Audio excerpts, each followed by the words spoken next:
Hi, Mami Dison. Kamusta po kayo? Ito po yung isang batikan na loyalista. Loyalista yan. Mami, kamusta po kayo? Buti lang po. Mabuti kami. Ayan, mabuti tayong lahat. Buhay na buhay! Buhay na buhay. Ito po yung forever Marcos loyalist. Ayan oh. Ayan sila oh. Talagang ano to. Marcos pa rin! Mula noon hanggang ngayon. Marcos pa rin. Walang pagbabago, walang makakatibag. Ayan, so walang makakatibag. Ma'am, ano po masabi natin sa pwersa ng ating mga Marcos loyalists ngayon? Malalakas! Kulang pa po yan. Opo, nag-umpisa pa lang. Yes, we are starting. Yung mga taga-Nueva Ecija. Ayun. Mga darating pa eh. Umpisa pa lang yan. Susunod, Inuulit ko po, wala tayong mga minor de edad dito nag-protesta ha. Wala. Tulad nung nakita na. Dito, puro na sino. Yes. Wala tayong bayaran na ano rito, na realista, di ba? Puro talaga puro. Wala kaming ano. Walang kahalo. Puro kami. Mami, ano po masabi nyo sa takbo ng sistema dyan po sa Senado regarding po sa Pidaya Links? Pulis ng Senado. Ayan, grabe. Ang pulis ng Senado, useless lang, baliwala. Sayang lang ang pera ng bayan. Pera ng taong bayan, sino pinapasahod sa kanila, sayang yan.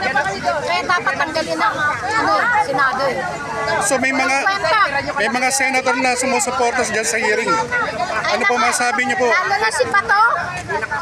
Oh, magkabutas-butas yung bumo. Lalong kumintab nga eh. Oh, nangingitim-itim na sa kintab. Kasi Bato, ikaw tumigil-tigil ka. Bato, halata ka. Nasasabi mo ka, Morales, naaawa ka kay PBBM. Utot nyo. Puro kay mga plastic. Manang-mana kay sa amon mo si Butae. Purin mo lang bayan kasi rich ako. Ayun. Original na yun. Puro kami volunteer dito. Wala kami tinatanggap na singkong-guling sa Pangulo. At mulat sa Marcos, wala kami tinatanggap na singkong-guling.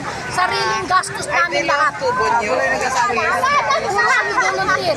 Ma'am, bakit pinararatangan pa nilang trigadik ang ating mahal na Pangulo, Bongo Marcos? Bakit po pinararatangan pa nilang bangag o trigadik ang ating mahal na Pangulo? Grabe naman. Ang Duterte, wala silang maibato kay PBBM. Kaya lahat gagawin ng paraan para matanggal sa ma-impeach. Kasi ilang sa pool pa lang yan, mag-election pa lang. Baka kami sa palakad nilang magkama. Kunyari, nag-aaway sila. Tapos kumampi si Sara kay BBM. Sabi, nagsuportan lang namin si Sara dahil kay BBM. Sa totoo lang. Pero laban sa kalooban namin. So mami, eto bang susunod na halalan? Meron pa bang makakapasok sa kanila? Wala na ang Duterte. Dapat wala na ang Duterte na makakapasok. Kawawa ang ating bansa sa totoo lang. Kawawa. Kaya yung mga BTS dyan, yung mga nag-Duterte kay Sara, harap-harap ako sinasabi yung mga magsasara. Gamitin nila utak nila, inulap nila ang mga mata nila. Yun ang masasabi ko para makita nila kung mga tunay na napangyayari dito sa ating bansa. Para sa mga anak-anak din naman nila, mga apo-apo, kami matatanda na, di ba? Pero dapat gamitin nila eh, hindi yung pera-pera, porque nabibigyan sila ni Sara, magsasara na sila. Ang dami dito, sa totoo lang. Hindi ko na isisinuhin, pero marami dito. Marami dito nagsara. Opo. Ma'am, ano po masabi nyo sa takbo ng West Philippine Sea? Grabe naman ngayon, di ba? Ayan pa, isa pa.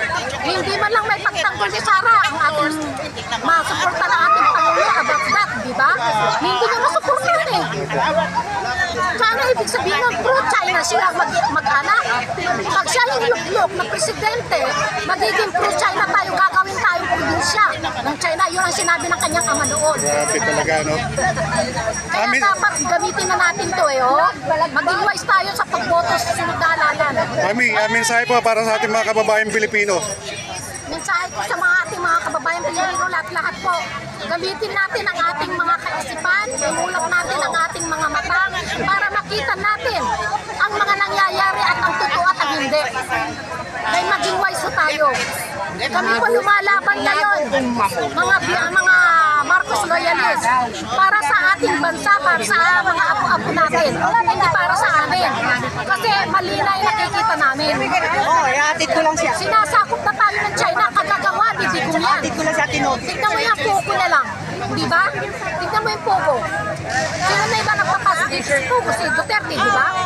Ang dami ng Chinese dito na ano pa nga tayo. Ngayon kung ibubuto nyo ulit ang isang Duterte pa, ano mangyayari sa bansa natin? Di ba? Sabi, wala na. Magiging, magiging communist country tayo. Mami, mensahin lang po sa ating mahal na Pangulong Bongbong Marcos. BBM!